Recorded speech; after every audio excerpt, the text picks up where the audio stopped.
So here's what you do. You take an extension and put it in backwards so that you have sort of a bottom to this socket. I forget what size this is. Hang on a second. This is a 28 millimeter. Fits perfectly in the hole. Tape it up so you can mark it up. And then just drop it in the hole. It doesn't matter where your crank is. And then slowly start cranking or turning the crank with a wrench or socket, whatever, ratchet. And you're gonna watch this thing. Just make a arbitrary mark, like where you started off. So this line right here, the middle one, that's where the socket was when I started. So I had a reference point, and then I just turned the crank over, found the very highest point, marked it, checked it a couple times, and then found the very lowest point and marked that and checked it a couple times. So the difference was 0.270, so a quarter of an inch. And basically that's what determines your or how to figure out your lash cap dimension. Mine ended up being a 0.080 from Comp Cams, but there's something you have to do with this number, and I can't remember right now. I'll look it up and send it to you. This number is not your lash cap number. That's important to know. You use this number to figure it out, but that's not it. So anyway, you don't need any special tools. Just use this. This makes it easy so you can grab it up, get it in and out of the hole, and also prevents that lifter from sinking through the bottom of the socket. All right, talk to you later. Bye. All right, so here's your fuel lifter. This is what sits down in the hole, and this is normal. That's supposed to be loose like that. This is the top part. The high pressure fuel pump sits down. Let's see, can do this all the way.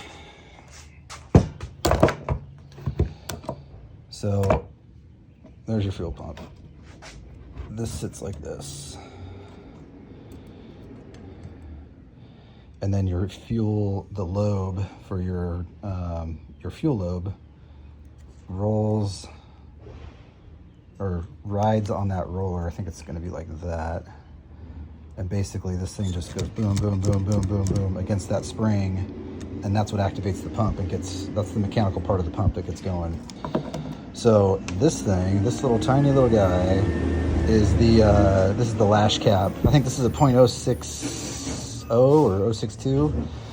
And all it does is it just fits right on top like that. You push it down, it clicks in. It's not all the way on. And all it does is it just shims up. It shims up the difference, because what happens is the fuel lobe is actually, it's a smaller diameter than factory. I know that doesn't make sense, but it is. It can't be any bigger than factory or else it wouldn't fit in the cam bearings. So it's a smaller grind, but its profile's different. So there's like a triangle shaped lobe. There's a fucking pentagon shape. There's like, they have like 7 or 8 different shapes, and each of those shapes provides you with a different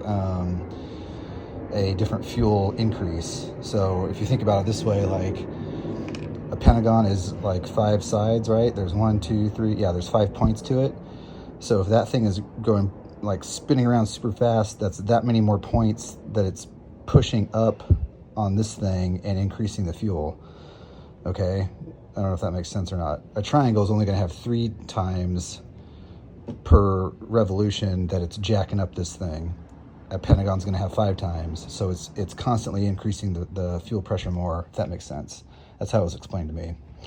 Well, each of those shapes has a different height. So if you can imagine like a triangle, you know, it's going to have a distance from the center point to the highest peak of whatever that dimension is. A pentagon's going to be slightly bigger. So it's going to have, the pentagon shape is probably going to have like a smaller lash cap because its distance or its, you know, dimension is going to be bigger than a triangle. I don't know. All I know is how to calculate it. And so this is what you do. I showed you this in another video. Sink this in the hole. This is going to sit on top of the frickin' what do you call it, the lifter. And then when you rotate the crank, you know, it's going to sink up, it's going to go up and down the hole. This lifter is going to push it up and down. You find the top, you find the bottom, and then I'll send you a link to the website where you can, it'll show you how to calculate the lash cap. It's a pretty cool article. It's actually really detailed. So I followed it, and so far so good. I mean, this is my old fuel pump, my old high pressure fuel pump from the L83. It's still good, but you know, I just want to get this thing going like you. So anyway, let me know if you have any questions. Yeah, all right, talk to you later. Bye.